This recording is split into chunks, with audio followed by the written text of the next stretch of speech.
So yeah, as the title says, this series has been a mess so far. We've got a best of three now. We've had blowouts. We've had players in and out of the lineup. Is Jimmy Butler's knee okay? We have a free throw disparity that is heavily favoring the Celtics. Some people are saying it's rigged. Others say Miami plays physical defense.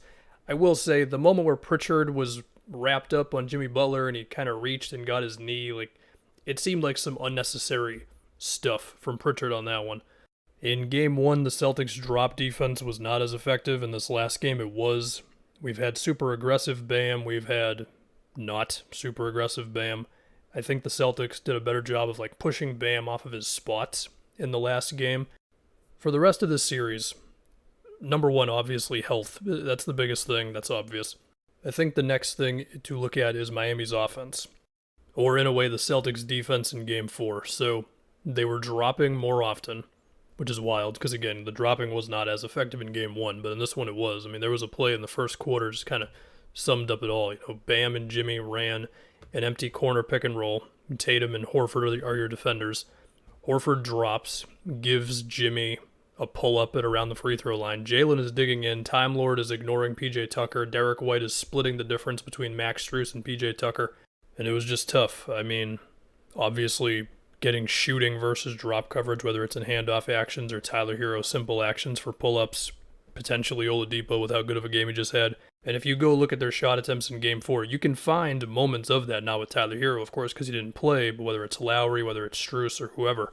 But the thing with that is, if the initial defender does a good enough job at basically being on your back, it does make it a little uncomfortable in getting to that pull-up jumper. When they go to Miami for Game 5, some of those shots just might go in and the drop defense looks dumb. There's also Bam, who took 5 shot attempts in the last game after looking like Hakeem Olajuwon the game before that. One of the first plays of the game in Game 4 was a Bam Strus handoff with Horford dropping and, again, potentially pull-up jumpers. And the other thing there was Bam was able to get himself an 18-foot jumper that did not go in. That shot was going in a lot more in Game 3. But he also took Horford off the dribble multiple times in Game 3. So some of it might have to be that. If you can try any sort of baseline screens off ball or something to get Bam a switch to where he can get into the post a little more often, that would be cool.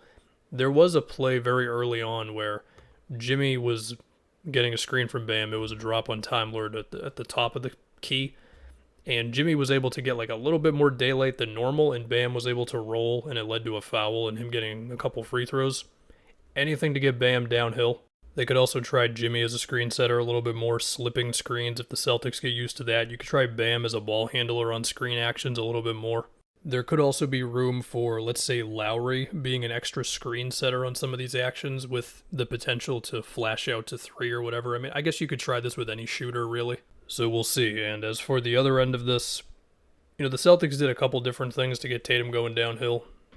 One of them being they acted like Derek White was going to set a screen for him, and it made P.J. Tucker commit to the screen, and then Derek White just left to go to the corner, basically. The opposite corner, I should say.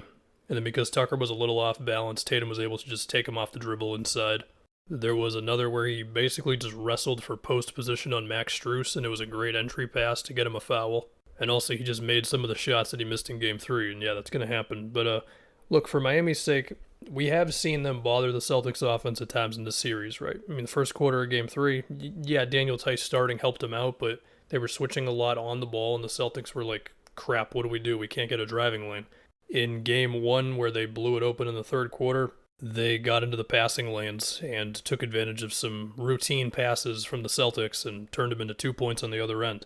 We've seen them rip Celtics ball handlers at times a lot in Game 3.